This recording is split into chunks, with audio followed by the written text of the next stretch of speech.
The fire crackled in the stone hearth, casting dancing shadows across the rough wooden walls of the Bennett ranch house. Outside, winter had settled over the Texas plains like a cold blanket, muffling the world in snow and silence. Inside, warmth. Inside, memory. Thomas Bennett sat in his chair, the leather worn smooth by 65 years of living, most of them hard.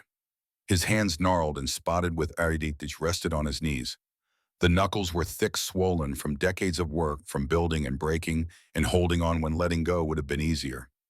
His eyes, pale blue and tired, stared into the flames as if searching for something he had lost long ago.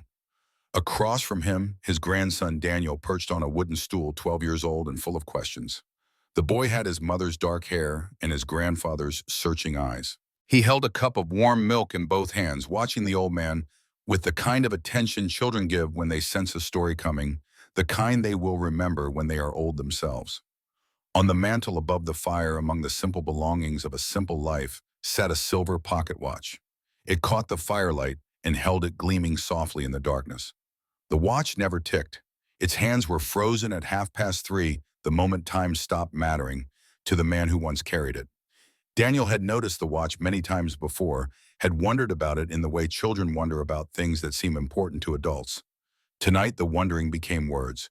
"Grandpa," he said, his voice small against the crackling fire, "why do you always look at that old watch on the mantel? You never wind it." Tom's gaze shifted from the flames to the watch, then to his grandson.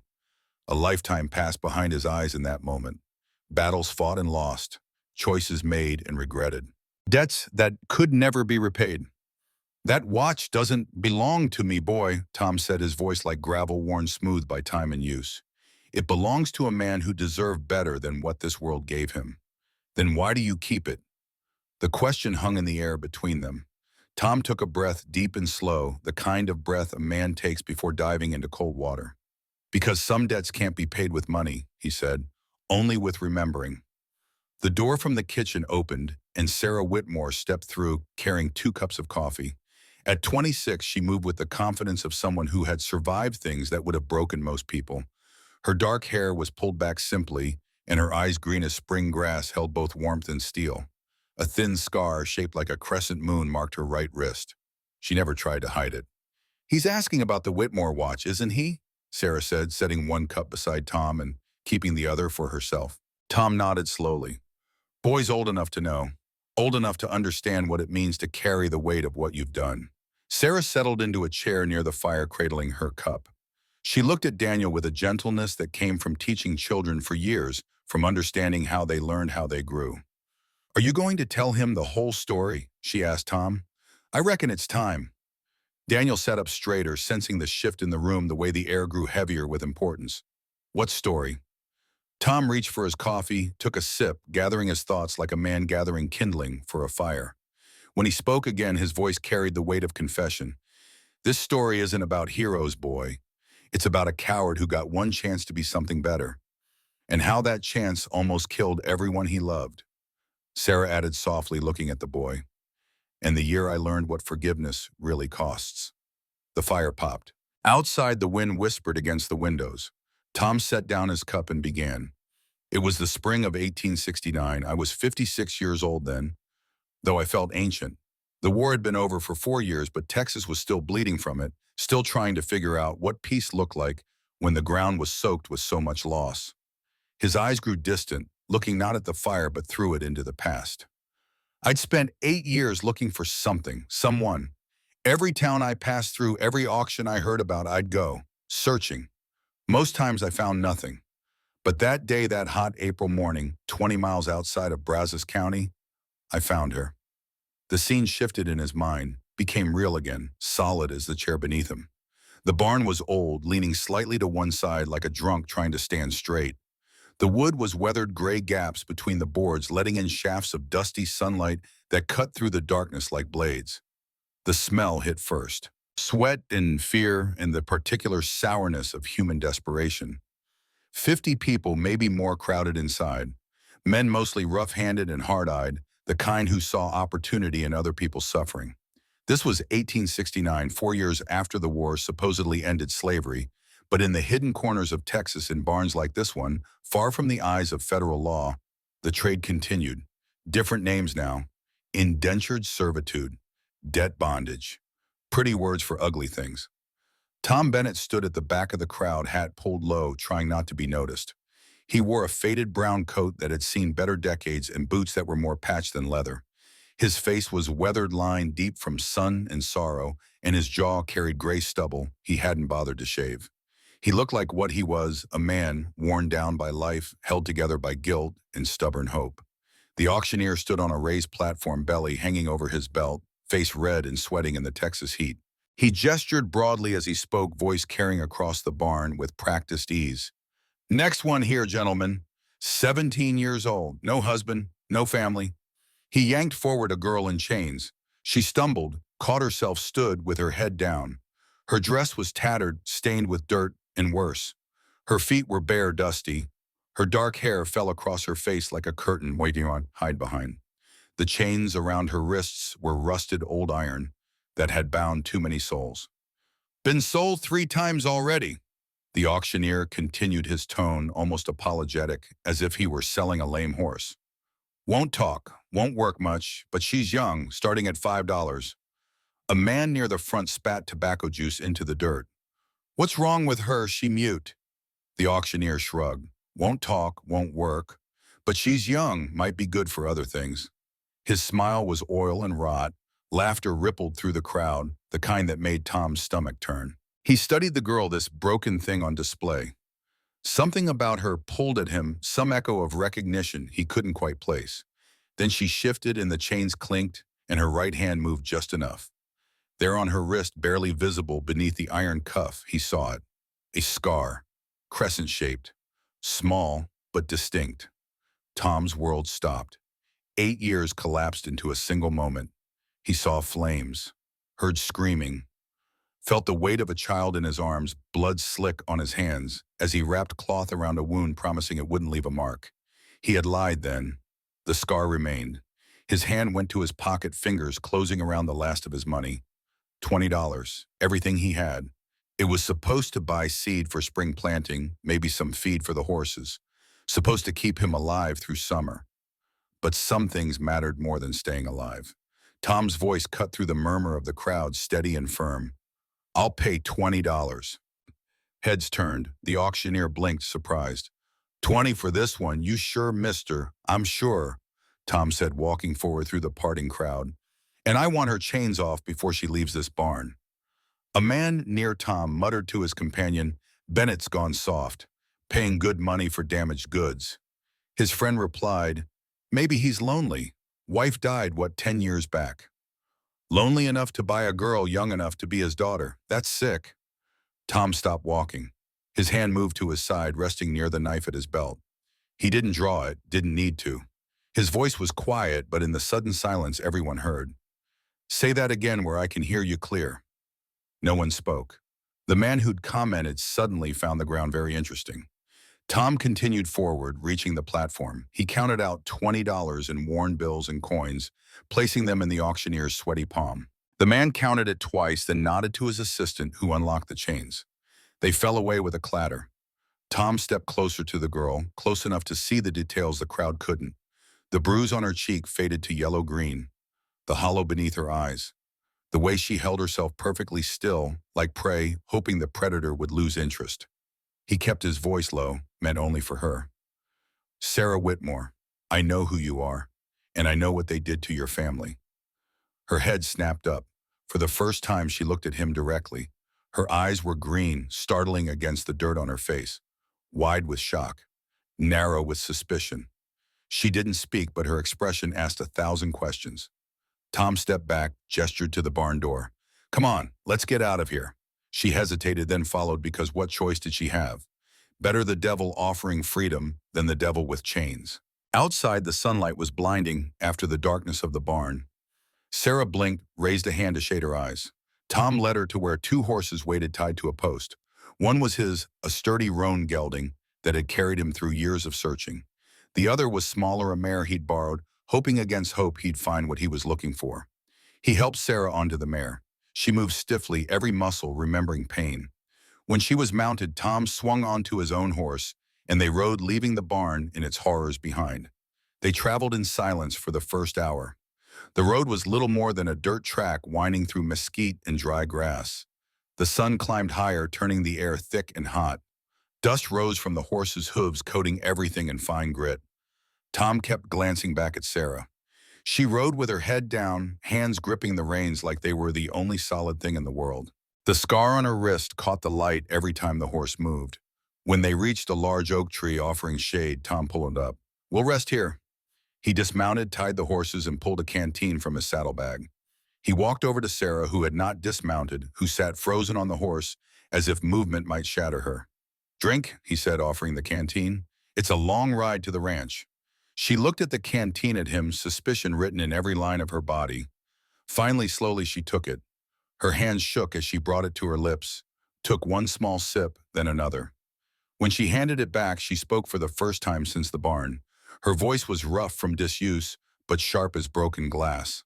"What do you want from me?" "Nothing." "Nobody pays $20 for nothing." Tom sat down in the shade, leaning against the oak's broad trunk. He pulled bread from his pack, tore it in half, offered her a piece. "I paid $20 because I couldn't stand watching them sell you again." She took the bread but didn't eat it. "You think that makes you a good man? You paid for me. That makes you an owner, same as the rest." The words hit like fists.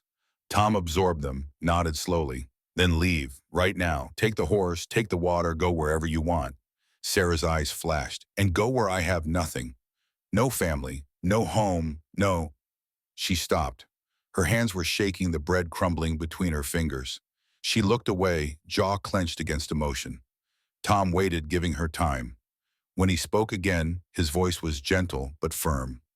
"Your father was Richard Whitmore. Your mother was Mary. You had a brother named Samuel who died when he was 4. Your father raised horses and grew corn. He was the most honest man I ever knew." Sarah's head whipped toward him. Tears streaked through the dirt on her face. "How do you know that?" Tom looked down at his hands, those old scarred hands that had held too many things that broke. "Because I was there the night they killed him, and I should have done more." The words hung between them, heavy as stones. "You were there." Sarah's voice rose cracked. "You watched them murder my family, and you did nothing. I tried to warn him. I rode as fast as I could, but you were too late." She turned away, voice bitter. "Everyone's always too late. I saved you that night, Sarah." Tom's voice was steady, but pain threaded through every word. "I pulled you out of the flames. I wrapped your wrist where the bullet grazed you." Sarah touched the scar instinctively, fingers tracing the crescent shape. Her face went pale. "That was you." Silence stretched. A hawk cried overhead. The wind moved through the grass like breath. Tom continued, each word costing him. "I've spent 8 years looking for you, checking every auction, every town. When I saw that scar today, I knew." "Why?" The question was barely a whisper. "Why do you care?" Tom met her eyes. "Because my father is the one who sold your family out, and I'm the one who lived when they didn't." Understanding dawned across Sarah's face, followed by horror, then rage. She stood abruptly. "Your father, Harrison Bennett, the land baron." "Mm-hmm. Yes." "Then you're the enemy." Her voice shook. "You're the reason I have nothing." She turned and walked away from him, away from the horses, out into the heat and dust, as if she could walk away from the truth itself. Tom let her go. He sat beneath the oak and waited, because what else could he do? Force had no place here. Only time, only truth. After a while, Sarah's steps slowed, then stopped. She stood with her back to him, shoulders shaking. She had nowhere to go, and they both knew it. Finally, she turned around, walked back, sat down a careful distance away. "Tell me," she said. "Tell me everything." Tom took a breath. Then he began. 8 years ago in 1861, war was coming to Texas. Everyone could feel it like a storm building on the horizon. My father, Harrison Bennett, he saw opportunity in chaos. Always did. He owned land, but he wanted more. Specifically, he wanted the Whitmore farm because it sat on the best water source in 3 counties. Tom's voice grew distant, pulled back through time. I was 48 then, still living on my father's land, working his ranch, too afraid to build something of my own. The war gave men like him cover to do terrible things and call them necessary. The memory came sharp and clear. It was night in the Bennett house, late April 1861. Tom had come downstairs for water and heard voices in his father's study. The door was cracked open, lamplight spilling out. He paused in the hallway, something in the tone making him stop, making him listen. His father's voice gravelly and cold. The Whitmore land sits on the best water in the county, Owen. War's coming. We take it now, call them Confederate sympathizers, no one will question. Another voice one Tom recognized. Owen Marlowe, his father's friend, a Union man, a soldier. There was hesitation in his reply. Richard Whitmore's a Union man. He's my friend. Friends don't pay off debts. Harrison's voice was steel. I'm offering you $5,000 and half that land. Think about what you lost in the war, Owen. Think about your wife and boy. A long pause. Then Marlowe's voice strained, breaking. How do you know about them? I know everything. I know you need money to bury them proper. I know you need a reason to keep going. I'm giving you both. Tom stood frozen in the hallway, heart hammering. He should have walked in, should have stopped it, but fear held him paralyzed. Fear of his father, fear of confrontation, fear of being cast out with nothing. So he ran to the barn, saddled his horse in fumbling haste, and rode hard through the darkness toward the Whitmore farm. Rode to warn them, rode to save them. But warnings given too late are just witnesses to tragedy. He arrived to find the farmhouse still standing, still lit from within. Richard Whitmore came to the door at Tom's frantic knocking, confusion on his weathered face. Tom Bennett, what are you doing here at this hour? Tom's words tumbled out, urgent and desperate. Richard, listen. Get your family out. They're coming for you. My father, he's sending men. They're going to burn you out. Richard's face went from confusion to disbelief. Why, I've done nothing wrong. We're Union men here. Your land. They want your land. Please take Mary and Sarah and run. There's no time. But there was never enough time. Even as Tom spoke, the sound of hoofbeats rose in the distance. A dozen horses, maybe more. The thunder of men coming to do violence in the name of righteous cause.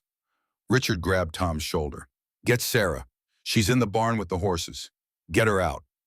What about you and Mary? We'll be right behind you. Go. Tom ran to the barn. Inside, in the golden lamplight, 9-year-old Sarah stood among the horses, brushing one down with careful strokes.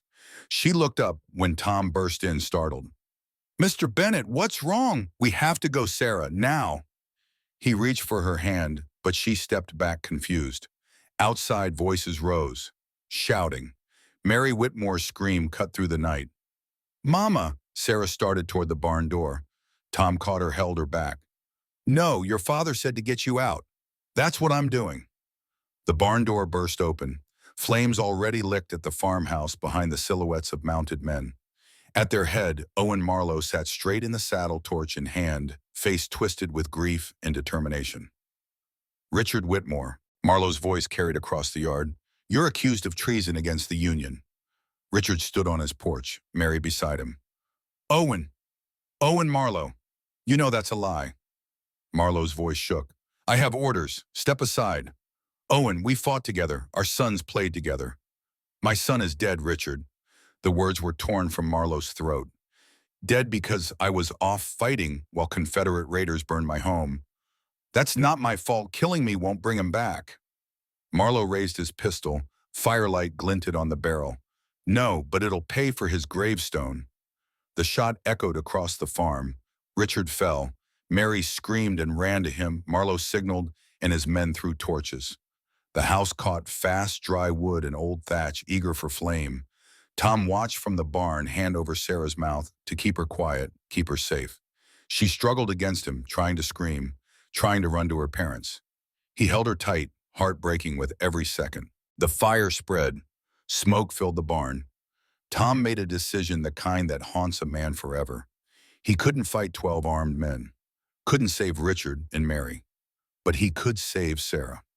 He dragged her toward the back of the barn, toward the small door that led to the pasture. She fought him every step, small fists beating against his chest.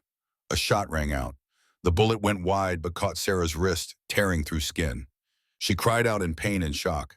Tom ripped off his shirt, wrapped it around her wrist as blood soaked through. You'll be okay, I promise. This won't even leave a scar. He lied. The scar would stay.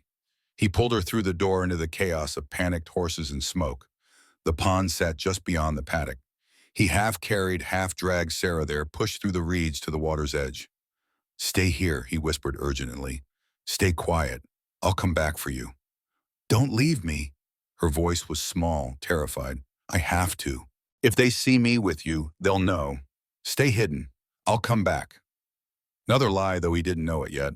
Tom ran back toward the burning buildings, making noise, making himself seen. Marlowe and his men turned, guns raised. "Tom Bennett," Marlowe's voice was sharp. "What are you doing here?" Tom made his voice panicked, desperate. "I came to buy a horse from Richard. Saw the smoke. I tried to get inside, but the flames—" "The girl," Marlowe interrupted. "The Whitmore girl. Where is she?" Tom pointed to the burning barn, now fully engulfed. "Inside. I tried to reach her, but it was too hot. She's gone." Marlowe studied him for a long moment, then nodded. Relief crossed his face, guilt mixing with grim satisfaction. "Good. No witnesses." Tom stood there watching everything burn and did not go back for Sarah. Fear paralyzed him. Fear that Marlowe would see. Fear that going back would reveal her hiding place. Fear that he would die if he tried. So he rode home, rode away. Left a 9-year-old girl bleeding in the reeds by a pond while her world burned. He looked back once. In the firelight, he saw her small face peering through the cattails, saw her eyes watching him leave, saw the betrayal written there clear as words. That look haunted him for 8 years. Every night, every dream. Silence stretched between them. Tom stared at his hands, unable to meet her eyes. Sarah sat frozen, processing the weight of what she'd just heard. Finally, Tom spoke, his voice barely above a whisper. "I was a coward. I saved you, but I also left you. And I've lived with that shame every day since." Sarah was silent for a long time. When she spoke, her voice was hollow. "I remember. I remember hiding in the water, watching you ride away. I thought you were coming back. I waited until morning. I'm sorry. Sorry doesn't bring back the dead." She stood wiping her face roughly. "But at least now I know. At least I know what kind of man you are." She walked back to her horse, mounted without help, and waited. Tom rose slowly, joints protesting. He climbed onto his own horse. They rode the rest of the way in silence, but it was a different silence now. Heavier, weighted with truth. The Bennett Ranch appeared as the sun began its descent toward the horizon. It was small, humble. A cabin with a covered porch, a barn that leaned slightly left, a corral with split-rail fencing. The land around it was dry, the grass sparse. It was not much, but it was honest work, honestly kept. Tom dismounted, helped Sarah down, though she didn't want his help. He showed her the cabin. "There's a bed inside," he said. "I'll sleep in the barn." "Why?" "Because I'm not the kind of man who—" He stopped, searched for words. "I know what kind of man you are," Sarah said quietly. "A coward who saves people and then abandons them." Tom flinched like she'd struck him. "You're right." She looked at the small cabin, at the empty land, at the man who had bought her freedom and carried her father's guilt. "How long do I have to stay?" "However long you want, or you can leave tomorrow. Choice is yours." "I don't know how to choose anymore. Someone's been choosing for me for 8 years. Then start small. Choose to come inside. Choose to eat. Choose to sleep. Build from there." Sarah walked into the cabin. Tom watched her go, then headed to the barn. He would keep his word this time. He would not leave. The days that followed were strange and quiet.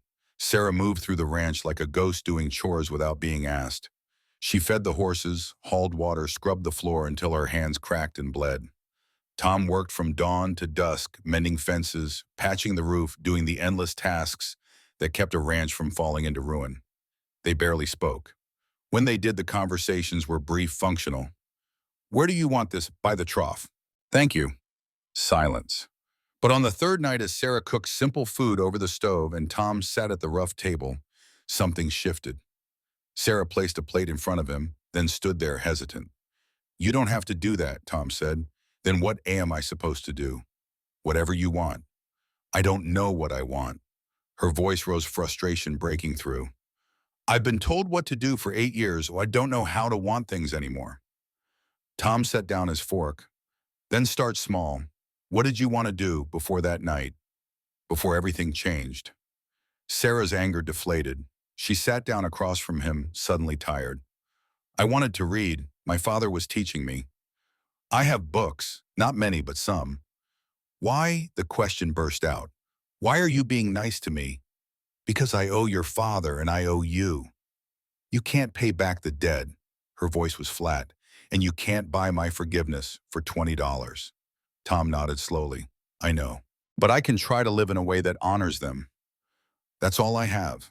They ate in silence, but it was a softer silence than before.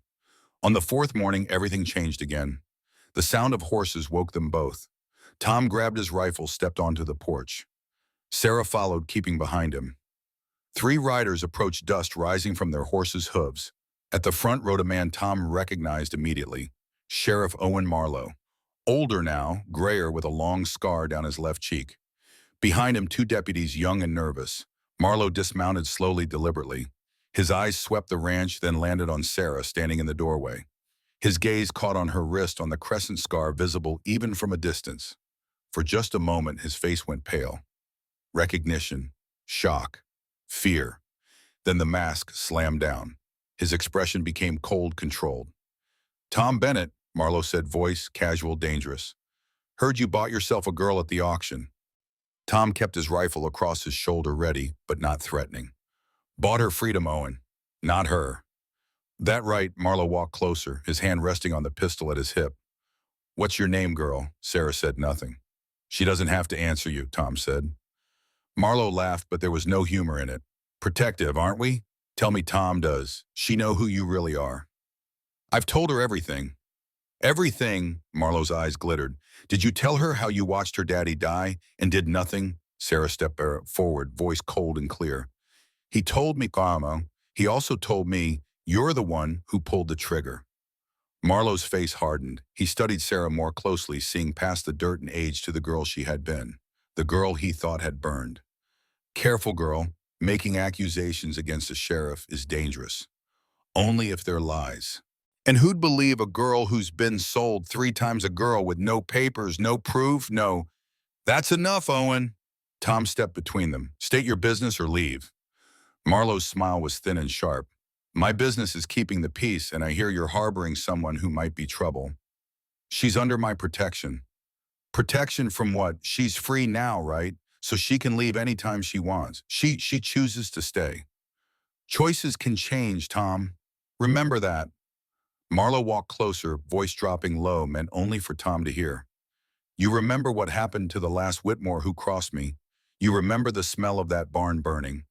But Sarah heard. She stepped forward, fearless, meeting Marlowe's eyes. I remember. I was in that barn, and I'm still here.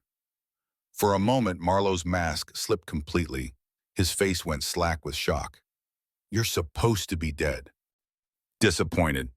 Marlowe recovered quickly, but his hand shook slightly as he reached into his pocket. He pulled out a single bullet brass gleaming in the morning sun. He placed it carefully on the fence post between them. This is a reminder, Tom. Some ghosts don't stay buried, and when they try to rise, they get put down permanent. He mounted his horse, the deputies following. They rode away, but slowly, without hurry. A show of power, a promise of return. When they were gone, Sarah picked up the bullet, turned it over in her palm. He's going to kill me, isn't he? She asked quietly. Tom looked at her, this girl who had survived impossible things, who stood now with a bullet in her hand and defiance in her eyes. He'll have to go through me first. Sarah's laugh was bitter. You left me once. What makes you think I trust you won't leave again? Tom met her gaze and in that moment made a promise he intended to keep whatever it cost. Because this time I had rather die than live with that shame twice. Sarah studied him for a long moment, then pocketed the bullet. He's scared. A scared man is more dangerous than an angry one. How do you know that? Because I've been scared for 8 years, and look what it made me survive.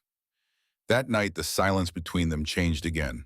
They sat by the small fire, not speaking, but no longer strangers. The weight of shared knowledge, shared enemies, shared survival settled over them like a blanket. Outside, the Texas night stretched vast and dark. Somewhere out there, Marlowe was planning. Somewhere out there, the past was gathering its strength for another assault. But inside the small cabin, Two people who had every reason to hate each other began the slow, painful process of becoming something else. Not friends, not yet, but allies, survivors. Two souls bound by tragedy beginning to understand that sometimes the only way forward is together. Tom looked at the girl across the fire from him, saw her father's courage in her eyes, and felt the first small stirring of something he hadn't felt in 8 years. Hope. Maybe, just maybe, redemption wasn't impossible. Maybe some debts could be paid not with money or blood, but with time and truth and the stubborn refusal to run when running would be easier. The fire burned low. Neither of them moved to add wood. They sat in the growing darkness, two people learning to carry the weight of the past while reaching for something better. The watch on the mantel in Tom's memory ticked on hands frozen at 3:30 the moment everything changed. But here now in this small cabin, with this broken girl who refused to stay, broken time began to move again. Slowly, painfully, but forward, always forward. The morning after Marlowe's visit broke cold and clear. Tom woke before dawn in the barn as he always did, his body refusing to forget the rhythms of a lifetime. His back ached from sleeping on hay, but the discomfort was a small penance barely worth noting in the ledger of debts he carried. He walked to the cabin, boots crunching on frost-hardened ground. Smoke already rose from the chimney. Sarah was awake. Inside, she stood by the stove, cooking eggs in an iron skillet. She had found his spare shirt, rolled the sleeves up past her elbows. The scar on her wrist caught the lamplight as she worked. "Couldn't sleep?" Tom asked. "Haven't slept well in 8 years." She didn't look at him. "One more night doesn't matter." Tom poured coffee from the pot she'd already made, strong and bitter the way he liked it. They ate in silence, the kind that had become familiar between them. Not comfortable, but no longer hostile. When Sarah set down her fork, she spoke without preamble. "Teach me to shoot." Tom looked up, surprised. "Why, Pai?" "Because Marlowe's coming back.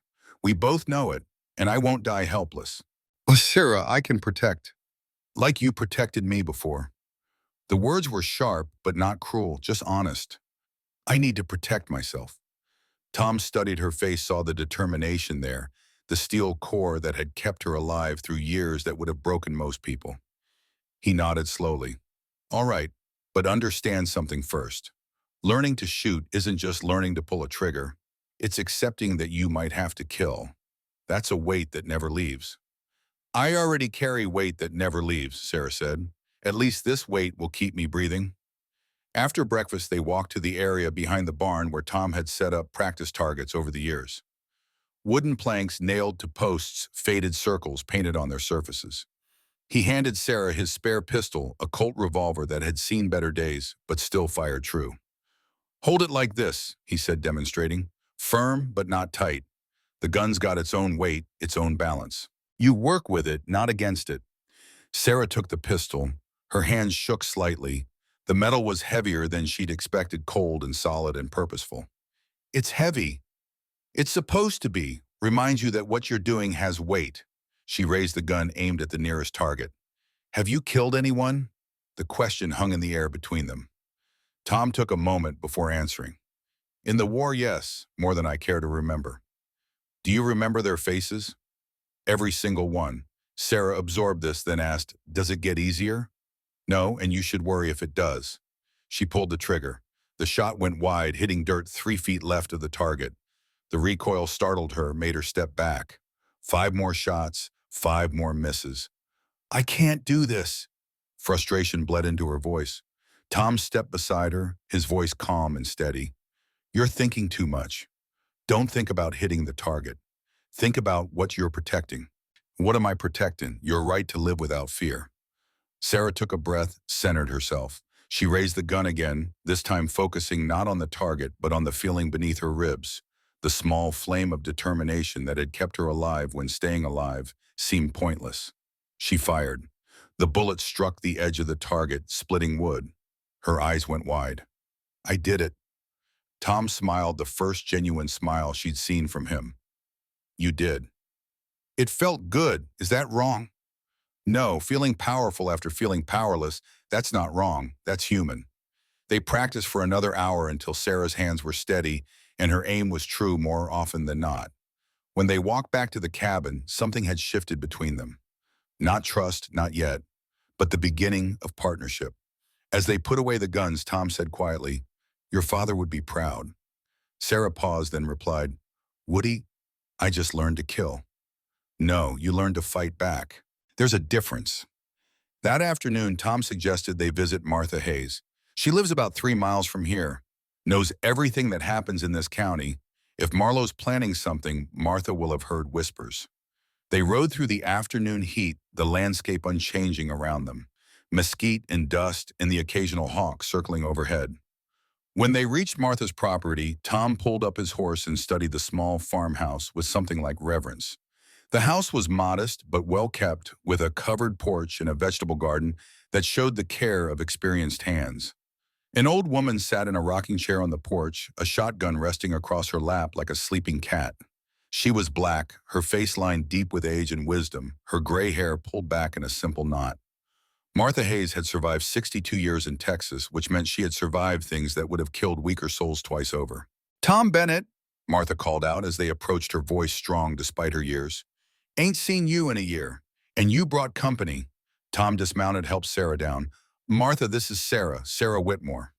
Martha's eyes widened. She stood slowly, shotgun moving with her though not threatening, just present.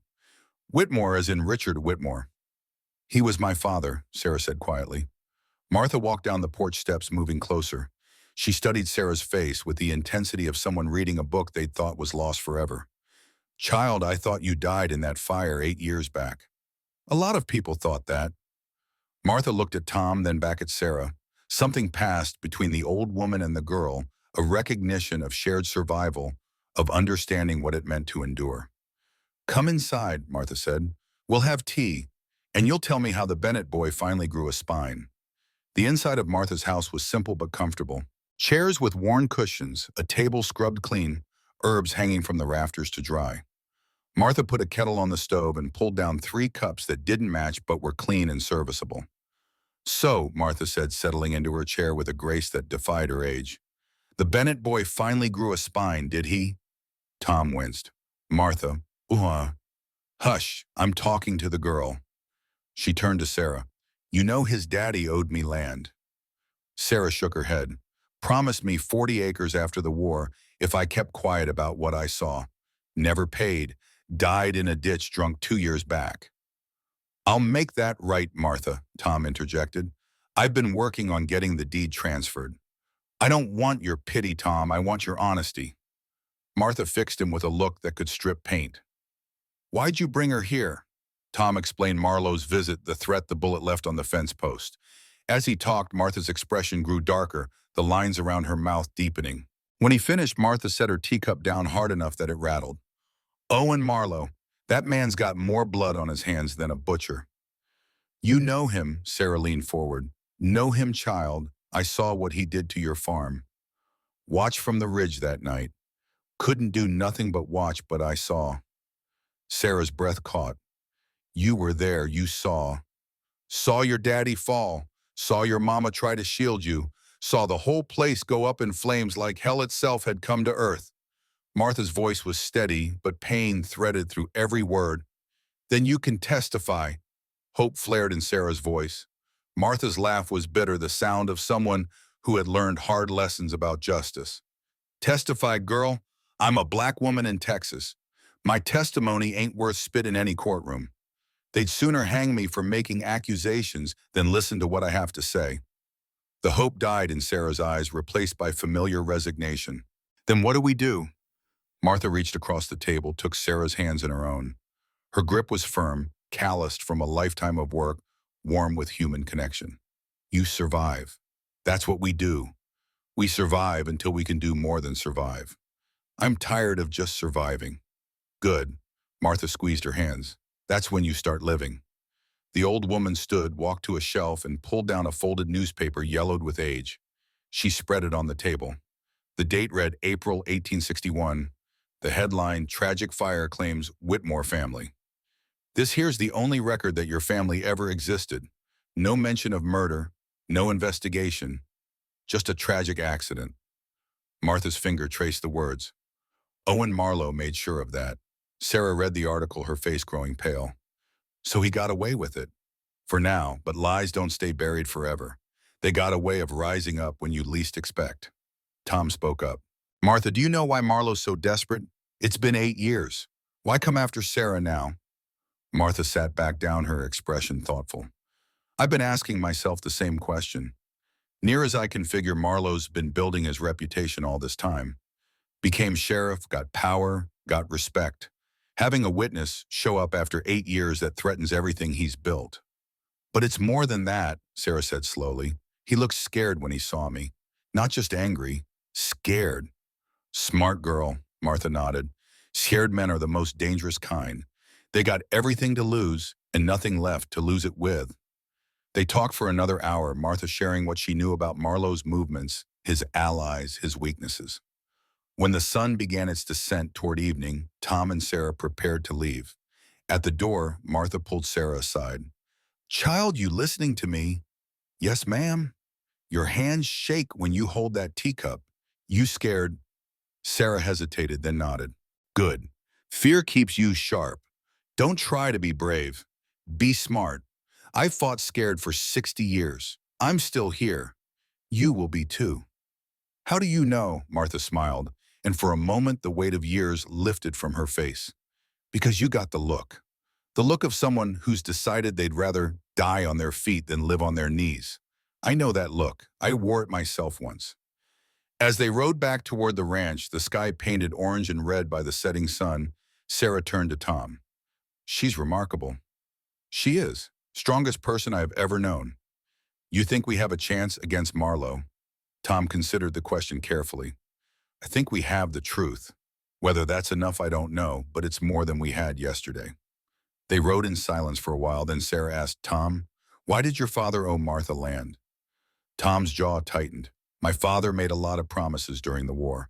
Promised land to people who helped him, who looked the other way when he did questionable things. Martha knew about some of his deals. He promised her 40 acres to keep quiet. Then the war ended, and he decided keeping promises was optional. But you're trying to make it right.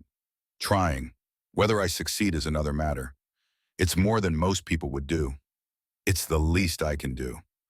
That night, after they'd eaten a simple dinner and Sarah had gone to bed in the cabin, Tom sat on the porch watching the stars. The night was cold but clear. The kind of night where every star felt close enough to touch. He didn't hear the horse approach until it was almost at the fence. Tom's hand went to his rifle, brought it up ready. Mr. Bennett, don't shoot. The voice was young, nervous. Tom recognized it immediately. Deputy Jacob Cole. The young man dismounted, hands visible, carrying no weapon. He looked around nervously as if expecting Marlo's men to emerge from the shadows. What are you doing here, Jacob? I need to talk to you about the sheriff. Tom considered, then gestured to the porch. Come on up, but move slow and keep your hands where I can see them. Jacob climbed the steps, took the chair Tom indicated. He was 24, barely a man really, with dark hair and eyes that hadn't yet learned to hide what he was thinking. He wore the deputy's badge, but it sat on his chest like a weight rather than a symbol of pride. Speak your piece, Tom said. Jacob took a breath. Mr. Bennett, I need to tell you something. The sheriff's planning something. He's gathering men. What kind of men? The kind who don't ask questions. He wants that girl gone, says she's a loose end that could ruin everything. Tom's grip on the rifle tightened. When 3 days from now, maybe sooner, he's been drinking more than usual, talking when he thinks no one's listening. Why are you telling me this? Jacob met his eyes and Tom saw something there he hadn't expected. Shame, regret, the look of a man who had compromised himself and was trying to find a way back. Because I joined the law to serve justice, not cover up murder. I've been watching him for months now, paying off witnesses, threatening families. I thought if I stayed quiet, maybe I could change things from inside. But you can't. No, sir, I can't. And I'm tired of being part of the problem. The cabin door opened. Sarah stepped out, wrapped in a blanket, having heard voices. She saw Jacob and tensed. It's all right, Tom said. He's here to help. How do we know this isn't a trap? Sarah asked, her voice sharp with suspicion. Jacob stood, turning to face her. You don't, ma'am, but I'm betting my life you'll believe me, because I'm the one who found the ledger. The word hung in the air like a thunderclap. Tom straightened. What ledger? Jacob sat back down, leaning forward, voice low and urgent. Sheriff has this old leather book. Keeps it in a locked box under his desk. I saw him writing in it 2 nights ago when he was drunk. He didn't know I was there, thought everyone had gone home. What's in it? Sarah asked, stepping closer. Everything. Names, dates, amounts paid. There's a whole section on the Whitmore raid. How Harrison Bennett paid him $5,000 to make it look like a Confederate attack. Sarah gasped. Tom felt his chest tighten. That's proof. Real proof. Yes, sir, but it's also locked up tight, and he guards it like his life depends on it. Because it does, Tom said quietly. Jacob nodded. If that ledger gets out, he's finished. Hanged, most likely. He knows it. That's why he's so desperate to eliminate anyone who knows the truth. Sarah wrapped the blanket tighter around herself. Why are you really telling us this, deputy? You could lose everything. Jacob looked at her, and his young face seemed older in the lamplight. Because right is right, ma'am, and wrong is wrong. I can't look at myself in the mirror anymore knowing I'm protecting a murderer. Tom studied the young man, weighing his words, his demeanor, the tremor in his hands that spoke of genuine fear. If we get that ledger, we take it to the federal marshal in Dallas. That's 100 miles, and Marlowe will know it's missing the moment he checks. Then we need to move fast, Sarah said. She looked at Tom. I'll do it. Absolutely not. Think about it. A man sneaking around the sheriff's office gets noticed. But a girl looking for work, serving drinks at the saloon, no one pays attention. Jacob nodded slowly. She's right, sir. Every Saturday night, sheriff drinks at the Silver Dollar Saloon. Gets drunk by 10, leaves his coat on the chair while he plays cards. Keys are in the pocket. This is too dangerous, Tom insisted, but he could see the logic even as he protested. Sarah's voice was firm. I've been in danger my whole life. This time I'm choosing it.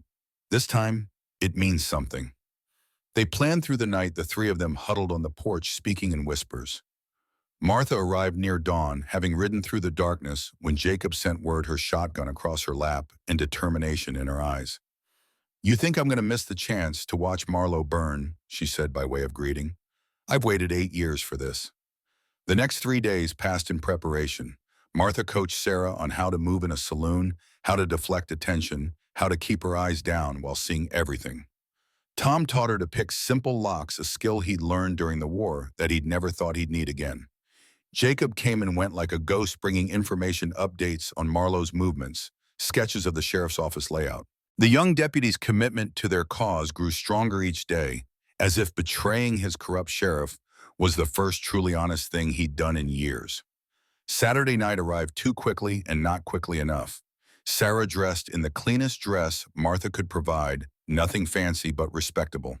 She looked different, older somehow, the haunted look in her eyes replaced by focused determination. You don't have to do this, Tom said one last time as they prepared to ride into town. Yes, I do. This is the first thing I've chosen to do in 8 years.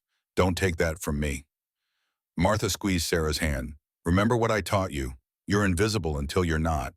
Be the first one. They rode into town as the sun set, painting the sky blood red. The Silver Dollar Saloon sat in the middle of the Main Street lamplight, spilling from its windows, the sound of rough laughter and piano music drifting into the evening air.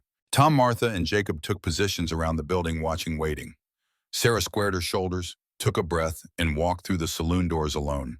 Inside, the air was thick with smoke and the smell of whiskey and sweat. Men crowded around tables, playing cards, drinking, arguing about nothing and everything. A few women worked the room, serving drinks, laughing at jokes that weren't funny. Every eye turned when Sarah entered. She felt the weight of their stares, but kept her face neutral, her steps steady. She approached the bar, where a heavy-set man with a scarred face wiped glasses. I'm looking for work, she said, her voice steady despite the hammering of her heart. Heard you might need a server. The barkeep looked her up and down. Ain't it hiring? I'll work for tips only, one-night trial. He studied her for a long moment, then shrugged. Your funeral. Back room needs cleaning. After that, you can try serving drinks. But I see you steal anything, you're out on your ear or worse. Yes, sir. Sarah moved through the saloon, eyes scanning. She found Marlowe quickly. He sat at a corner table, already 3 drinks deep, by the look of him playing cards with 2 other men. His coat hung on the back of his chair, knees, presumably in the pocket. She cleaned, she served, she stayed invisible. An hour passed, then two. Marlowe drank steadily, his laughter growing louder, his movements slower. The keys in his coat pocket might as well have been a mountain away. At 10:15, Marlowe pushed back from the table, swaying slightly. "Gotta piss," he announced to no one in particular. He stumbled toward the back of the saloon, leaving his coat behind. This was the moment. Sarah approached the table carrying a tray ostensibly to collect empty glasses. Her hand moved quick, sliding into the coat pocket. Her fingers closed around cold metal. Keys. "Hey." Her heart stopped. A drunk man at the next table had grabbed her wrist, the one without the scar. "What you doing there, sweetheart?" Sarah's mind raced. She held up the keys. Sheriff dropped his coin purse earlier, just putting it back. The drunk man squinted at her, then laughed. "You're a good girl. Most would pocket it." "I'm honest, sir." The irony was not lost on her. She pulled her hand free, slipped the keys into the pocket of her apron, and moved away on shaking legs. Behind the bar, she caught the barkeep's eye, made a gesture like she was dropping something. He nodded, annoyed, turning away. Sarah walked to the front, dropped a glass. It shattered with a crash that made everyone look. The barkeep yelled. Sarah apologized profusely, making a show of trying to clean it up. In the chaos, she slipped out the back door. Tom, Jacob, and Martha were waiting in the alley with the horses. Sarah's legs nearly gave out as she reached them, adrenaline fading into relief. "Got them," she whispered, holding up the keys. "Good girl," Martha breathed. "Now move. We've got maybe 20 minutes. They rode hard through the dark streets to the sheriff's office. The building was dark, locked empty. Jacob kept watch while Sarah's shaking hands worked the key into the lock. Click. Inside the office smelled of old paper and tobacco. Tom lit a small lamp, keeping the flame low. They moved to Marlowe's desk, a heavy wooden thing covered with wanted posters and official documents. "Box is underneath," Jacob whispered. Tom knelt, found the metal box, used the second key. The lock opened with a soft snick. Inside, wrapped in oilcloth, sat a leather-bound book. Tom lifted it out carefully as if it might crumble at his touch. He opened to the first page. "Deals and Debts," he read aloud. "Owen Marlowe, 1861 to 1869. Sarah looked over his shoulder, her breath coming fast. There, April 15th, 1861. Payment received from Harrison Bennett, $5,000. Whitmore Farm to be cleared. No witnesses. Tom flipped through the pages. Each one contained more evidence of corruption, bribes, threats, violence. Marlowe had documented his own crimes with meticulous care, perhaps thinking the ledger was insurance proof he'd done what he was paid to do. Martha pointed to an entry near the middle. October 1863, disposed of Samuel Chen, witness to Whitmore raid. River burial. "My God," Jacob breathed. "This is enough to hang him 10 times over." Sarah turned to the last pages, the most recent entries. Her hand flew to her mouth. "My name, he's been tracking me." The entry read, "Sarah Whitmore confirmed alive, residing at Bennett Ranch. Must eliminate before ledger discovered." So Marlowe had known the ledger was his vulnerability, known Sarah was the threat. "He's been planning this for weeks," Tom said, realization dawning. Footsteps sounded outside, voices. Sheriff Marlowe, your coat's still at the saloon and someone's asking about you." "Move." Tom shoved the ledger under his coat. "Out the back, now." They scrambled through the back door as the front door burst open. Marlowe's voice roared behind them, incoherent with rage and alcohol. "Stop thieves!" The crack of gunfire split the night. A bullet whined past Tom's ear, buried itself in the wall beside him. They ran for the horses, vaulted into saddles. More shots followed them as they galloped into the darkness. Jacob turned in his saddle, fired back not to hit, but to slow pursuit. A bullet caught him in the shoulder. He grunted in pain, but kept riding, kept firing. "Jacob!" Sarah screamed. "Go! Just go!" They rode hard, took a winding route through alleys and back streets, finally breaking free of town and into open country. Behind them, Marlowe's voice echoed, filled with fury and fear. "You can't hide forever. I'll burn that ranch to the ground. You hear me? I'll burn it all." They didn't stop riding until they reached the ranch horses, lathered and blowing. In the lamplight, they could see the dark stains spreading across Jacob's shirt. Martha took charge immediately, years of frontier medicine taking over. Get him inside. Tom, boil water. Sarah, find clean cloth. They worked through the night. Martha dug the bullet out of Jacob's shoulder while he bit down on leather to keep from screaming. Sarah held his hand, whispered encouragement. Tom paced, rifle ready, watching the darkness for a pursuit that didn't come. When it was done, Jacob lay pale but alive on the small bed in the cabin. Martha bandaged his wound with practiced efficiency. Boy's either brave or stupid, she said. Jacob's voice was weak but touched with humor. Can it be both? Sarah squeezed his hand. You saved us. No, ma'am, you saved yourselves. I just did what was right. Tom sat at the table, the ledger open before him, reading by lamplight. Each page confirmed what he'd known but never proven. His father's guilt, Marlowe's crimes, the systematic destruction of good people for land and money. This is it, he said quietly. This is everything we need. So we ride to Dallas tomorrow, Sarah asked. Get this to the federal marshal. Martha shook her head. Child, Marlowe knows we have this. He'll come for us before we can get 10 miles. Then we make a stand. Tom looked up. Against 20 men, Sarah's voice was steel, against the truth coming out. He's more afraid of that than we are of dying. As if summoned by her words, the sound of horses drifted through the night air, distant but unmistakable. Coming closer, Jacob tried to sit up, winced. How many? Tom moved to the window, peered into the darkness. Torches, at least a dozen, maybe more. Too many. He's not waiting for morning, Martha said quietly. He's desperate. Sarah stood, walked to where the guns were stored. She picked up the rifle Tom had taught her to shoot, checked the load with hands that no longer shook. Then we fight now. For the next hour they worked frantically, boarding windows, loading weapons, positioning themselves at different points in the cabin and barn. Jacob, despite his wound, insisted on helping, propped himself at a window with a rifle across his lap. I can still shoot left-handed, he said when Tom protested. Martha took position upstairs in the small loft, shotgun ready. Sarah stayed downstairs with Tom, 2 rifles and a pistol between them. The horses grew louder, then stopped. Silence stretched, broken only by their breathing and the creak of the cabin settling. Then a voice amplified by a speaking trumpet. Marlowe. Tom Bennett. Send out the girl and the ledger. You have until sunrise. Tom moved to the door, cracked it open just enough to shout back. Come take them. So be it. A pause, then, boys, burn it down. Fire arrows arced through the night sky like falling stars, struck the roof, the barn, the fences. Everything they'd built, everything they'd hoped to protect began to burn.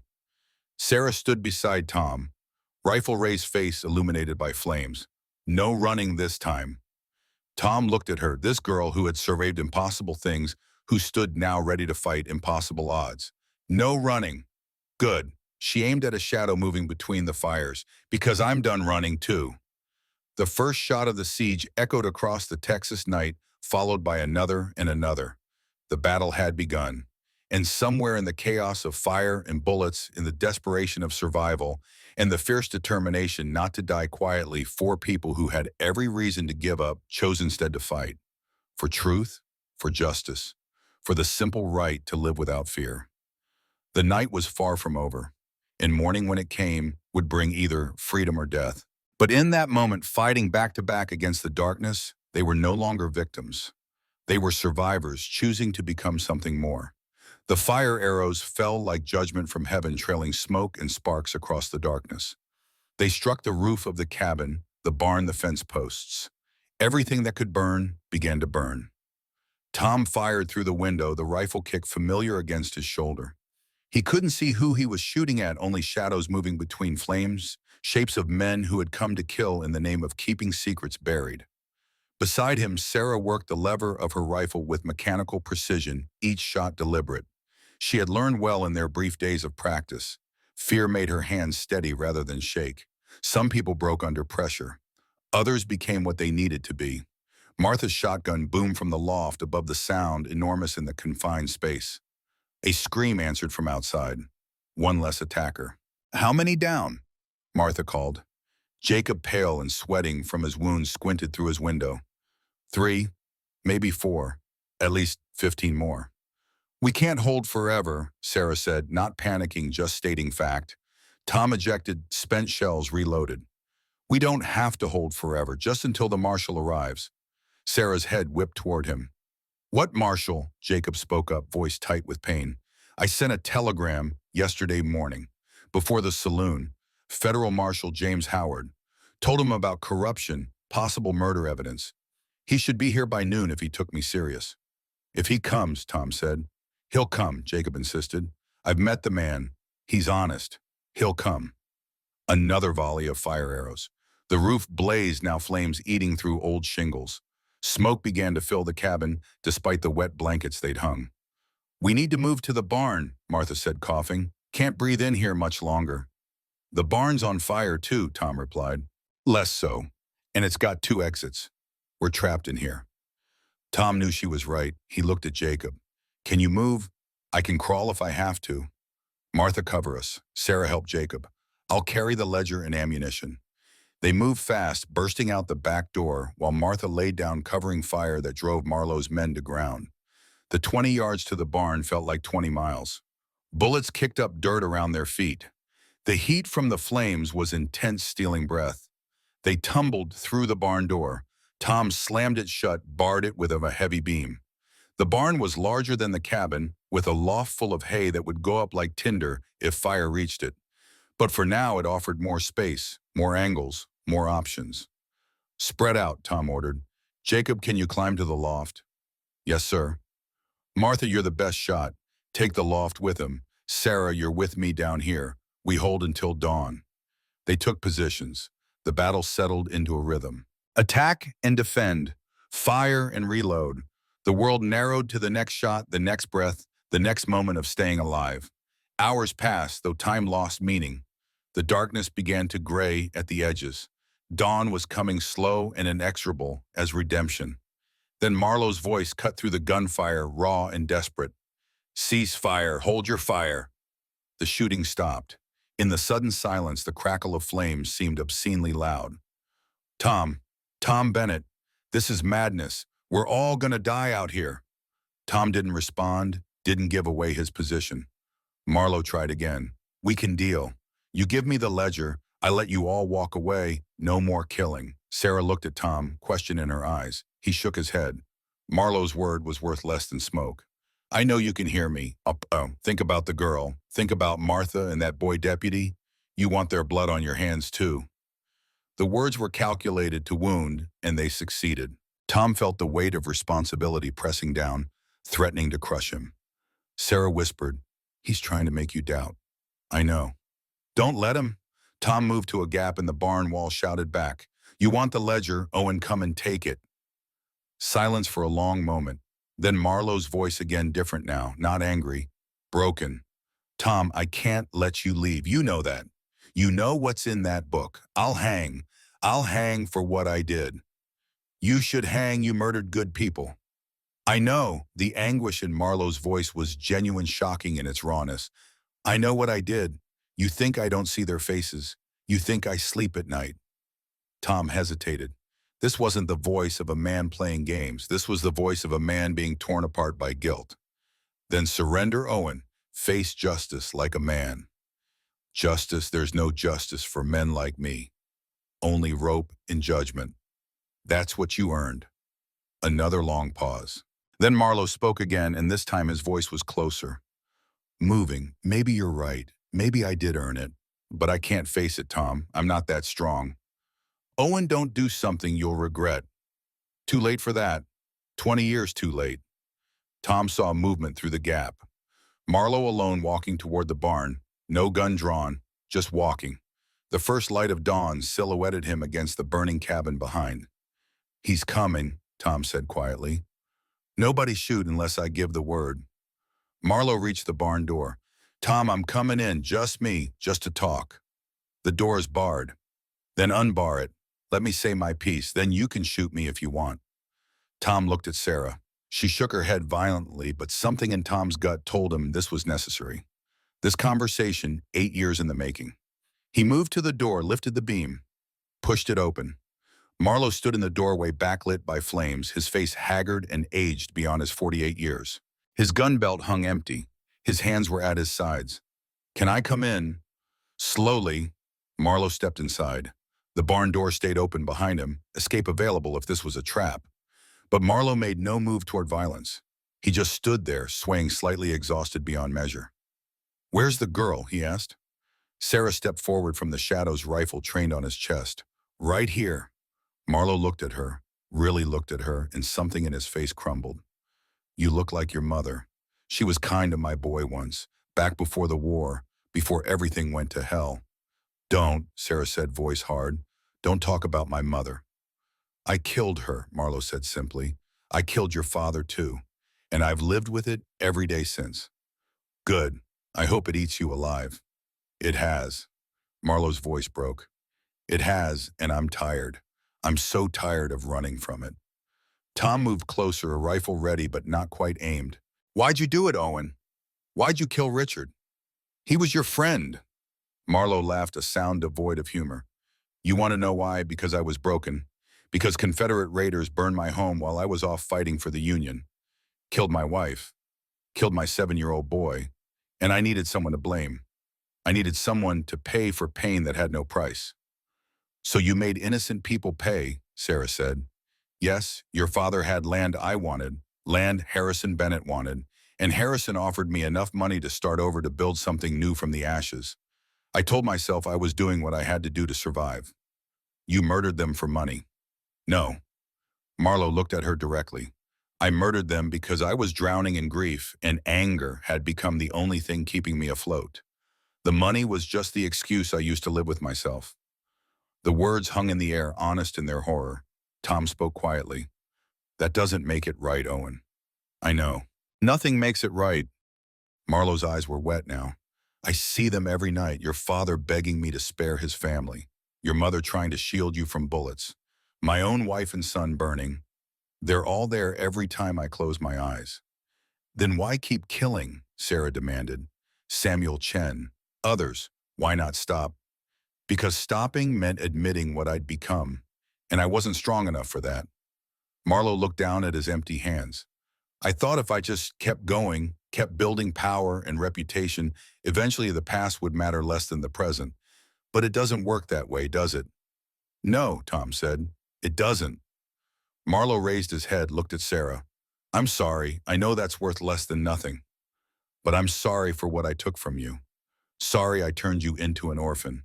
Sorry you had to survive things no child should survive." Sarah's rifle didn't waver. "Sorry doesn't bring them back." "No, nothing brings them back." Marlowe reached slowly into his coat pocket. Every gun in the barn trained on him instantly. He pulled out not a weapon but a small silver locket. Opened it, showed them the tiny portraits inside. A woman and a boy. "My family," he said softly. "Gone 10 years now. I did terrible things in their names, and they'd be ashamed of me. They'd be ashamed that I became a monster to avenge them." He closed the locket, put it back in his pocket. Then with deliberate slowness, he pulled out a pistol. "Owen, don't," Tom warned. "I'm not going to shoot you, Tom, or the girl, or anyone else." Marlowe looked at the gun in his hand like it was something foreign.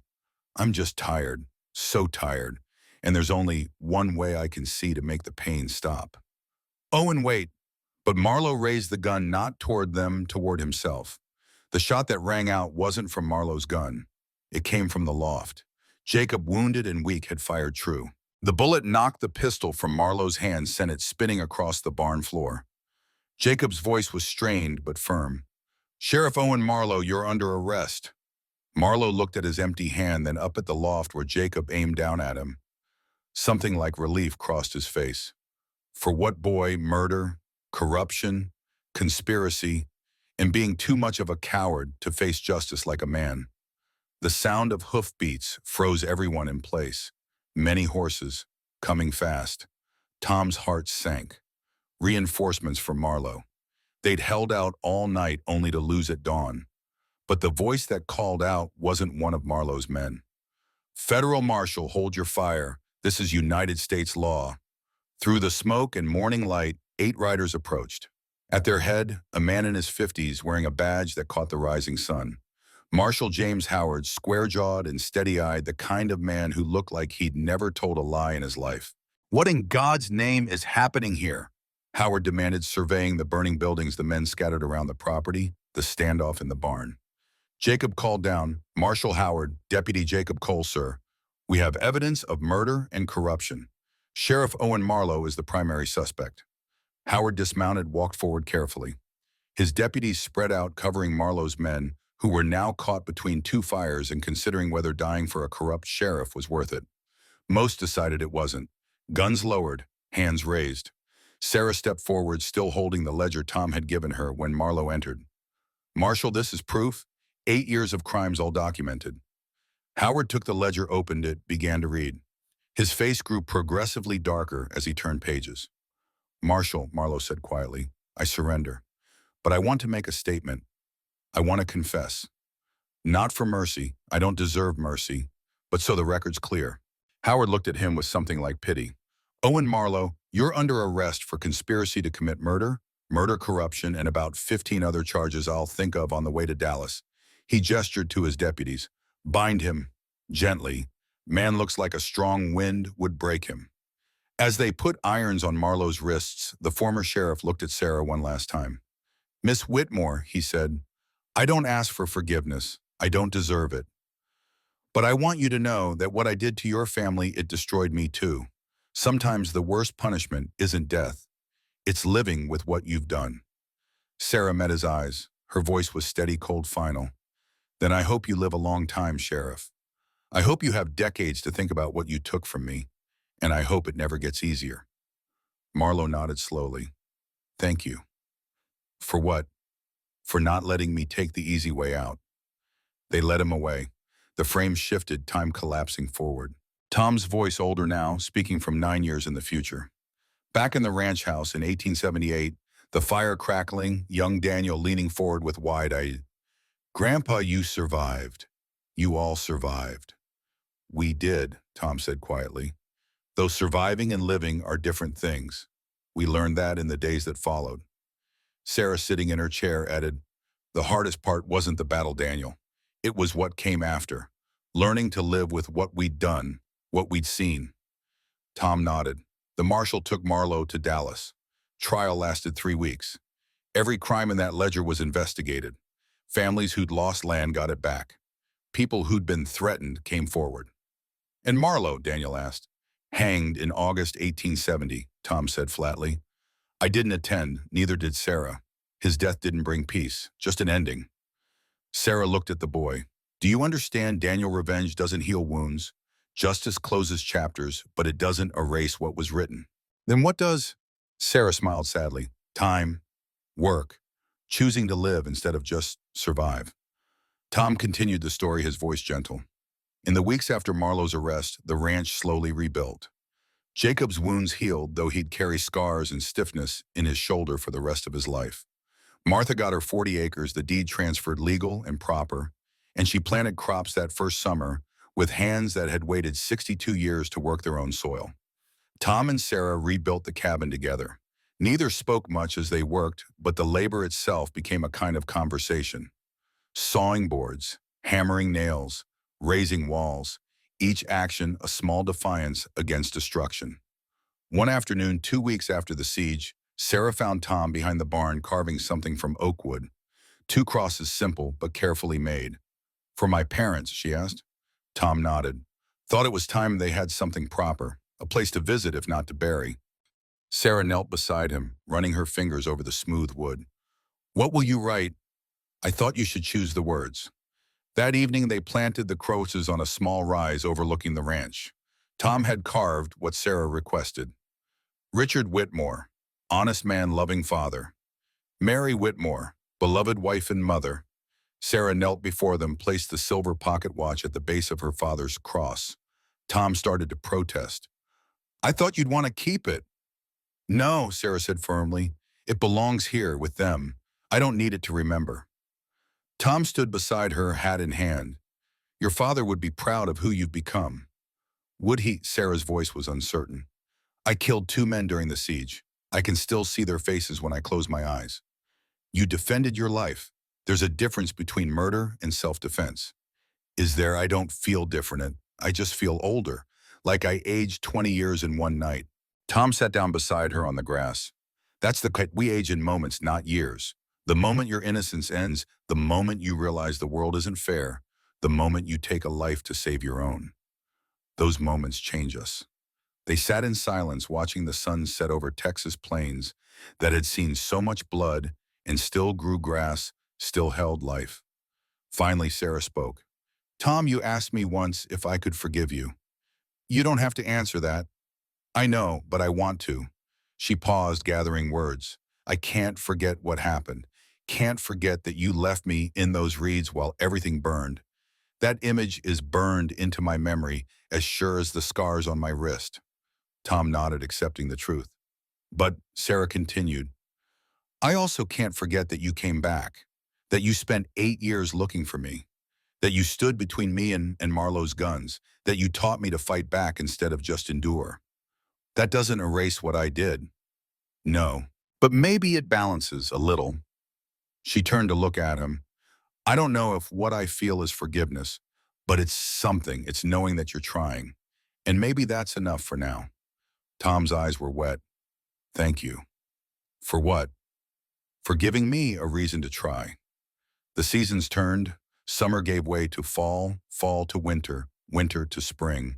The ranch grew slowly, adding a horse here, a fence there, a garden that actually produced vegetables. Marshall Howard visited twice, bringing news.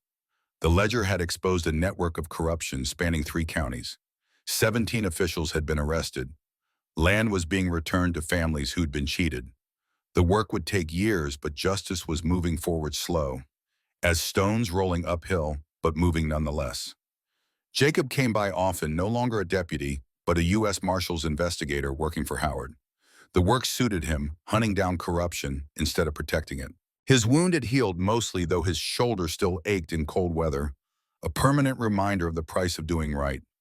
Martha's farm flourished. She hired 3 families to help work the land, split the profits fair and square. Her garden produced enough to feed half the county, and she gave away as much as she sold. One spring morning, 6 months after the siege, Martha rode over to find Sarah teaching children under the oak tree. 5 kids from neighboring farms, ages 6 to 12, sitting in a semicircle while Sarah pointed to words in a book. When did this start? Martha asked Tom, who was mending a fence nearby. 3 weeks ago, she just started doing it. Parents bring the kids twice a week. Sarah teaches them reading, writing, arithmetic.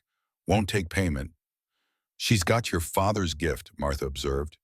Richard loved teaching. Tom smiled. She's better than I'll ever be. Patient, kind, firm when she needs to be. They watched Sarah work, her voice carrying across the distance, explaining how letters became words, words became sentences, sentences became ideas that could change the world. You proud of her? Martha asked. Every day. You should tell her that. I do, but I don't think she believes me yet. Martha chuckled. Give her time. Some wounds heal slow, but they heal. That evening, Tom and Sarah sat on the porch watching the sun paint the sky in shades of orange and gold. They'd fallen into this routine over the months, this quiet sharing of space at day's end. Tom, Sarah said, yes, thank you. For what? For not giving up on me, even when I'd given up on myself. Tom looked at her, this young woman who'd survived impossible things and chose to build rather than destroy. You never gave up, Sarah. You just forgot for a while that you were strong. I didn't teach you that. I just reminded you. Still, thank you. They sat in comfortable silence, the kind that only comes between people who've been through fire together and emerged on the other side. In the growing darkness, Tom thought about redemption, about guilt, about the long, slow work of making amends. He thought about his father's sins and his own failures, and the question that had haunted him for 8 years, could a man pay for sins that weren't entirely his own? He still didn't know the answer. But sitting here with Sarah, watching her teach children, seeing her smile more often than she cried, he thought maybe the question mattered less than the trying. Maybe redemption wasn't a destination. Maybe it was the choice to get up each morning and do better than yesterday, to build instead of destroy, to protect instead of abandon, to stay when leaving would be easier. Sarah stood stretched. I should head home. She'd built a small house on Martha's property, close enough for company, but far enough for privacy.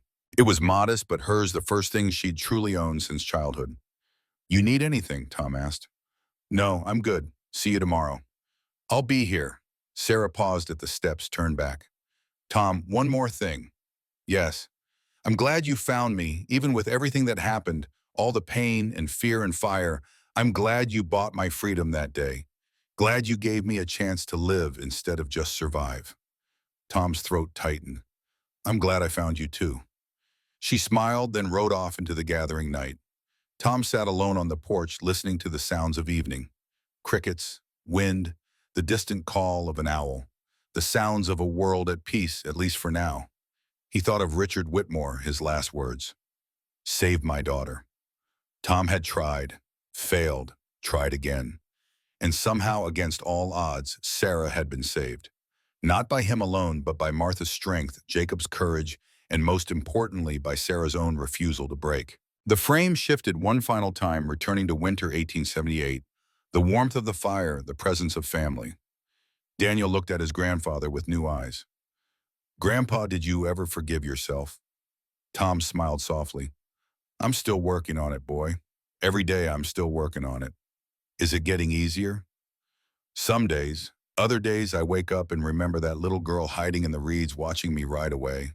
Those days are harder. Sarah walked to where Tom sat. She placed a hand on his shoulder, the gesture simple but weighted with meaning. But you stayed this time. You stayed when it mattered most. We both did, Tom said. We both chose to stay and fight. Daniel yawned, the late hour and heavy story finally catching up with him. Sarah smiled. Time for bed, young man. School tomorrow. But I want to hear more. The story's finished, Tom said gently. The rest is just living. After Daniel had gone to bed, after Sarah had left for her own home nearby, Tom sat alone with his memories. He looked at the pocket watch on the mantel, silent and still holding time that had stopped mattering.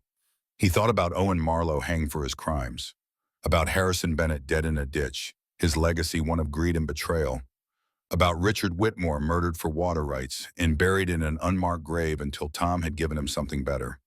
He thought about the weight of guilt and the slow labor of redemption and the strange mercy of second chances. The fire burned low. Tom didn't rise to add wood. He sat in the growing darkness and remembered and forgave himself a little more. Outside, snow fell soft and steady, covering the Texas plains in white, covering the past in layers that would melt come spring, but for now offered the gentle mercy of forgetting. Inside, an old man sat with his memories and his small, hard-won peace, and that was enough. That was enough. As Tom drifted towards sleep, the years that followed unfolded in his memory, each life touched by that terrible night and the justice that came after. Owen Marlowe was hanged for murder in August 1870. He confessed to 17 separate crimes before his execution, bringing closure to families who'd waited years for answers. Sarah Whitmore founded the first integrated school in Brazos County in 1872, teaching for 40 years until her death in 1910. She never married, dedicating her life to education and advocacy for women's rights and racial equality. Her students numbered in the hundreds, and many went on to become teachers themselves, spreading her legacy of knowledge and compassion. Deputy Jacob Cole became a U.S. federal marshal in 1871, known throughout Texas for his integrity and his refusal to compromise with corruption. He served until his retirement in 1895, closing dozens of cases involving land fraud and civil rights violations. He remained close friends with Sarah and Tom until their deaths. Martha Hayes cultivated her 40 acres into one of the most productive farms in the county. She employed formerly enslaved families, paying fair wages and teaching agricultural techniques she'd learned over a lifetime. Upon her death in 1889, she left her land to her grandchildren with the instruction that it remain in the family as long as the grass grows and water runs. It remains in Hayes family hands to this day. Thomas Bennett lived on his ranch until his death in 1884, age 71. He was buried between the graves of Richard and Mary Whitmore, as he'd requested in his will. The inscription on his marker reads simply, "He tried to do better." The Bennett Ranch still stands, owned now by Daniel Bennett's descendants, a small museum dedicated to the history of Reconstruction-era Texas and the long struggle for justice in a land built on both promise and pain. Some debts can only be paid with a lifetime. Some chains break with a single choice. But the heaviest chains of all are the ones we forge ourselves from guilt and shame and the failure to forgive. The key to those chains isn't justice or revenge. It's grace given and received. and the courage to wake each morning and try again. Tom woke with a start, realized he'd fallen asleep in his chair. The fire was embers now barely glowing. He rose stiffly, feeling every one of his 65 years, and banked the fire for the night. Before heading to bed, he paused at the mantel, looked at the watch one more time. "I kept my promise, Richard," he whispered to the darkness. "Maybe not the way you hoped, but I kept it." Outside, the snow had stopped. Stars emerged between clouds, brilliant and cold and eternal. Tom climbed the stairs to his small bedroom, lay down on a mattress that had molded to his form over years. He thought of Sarah warm in her own house, of Daniel dreaming children's dreams, of Martha probably still awake reading by lamplight, of Jacob somewhere in Texas hunting corruption with the same determination he'd shown that night in the barn. He thought of ghosts laid to rest and debts partially paid, and the strange mathematics of redemption that never quite balanced, but somehow still added up to something like peace. And for the first time in 8 years, Thomas Bennett fell asleep without seeing flames, without hearing screams, without the weight of failure pressing down like stones. He slept and he dreamed of morning.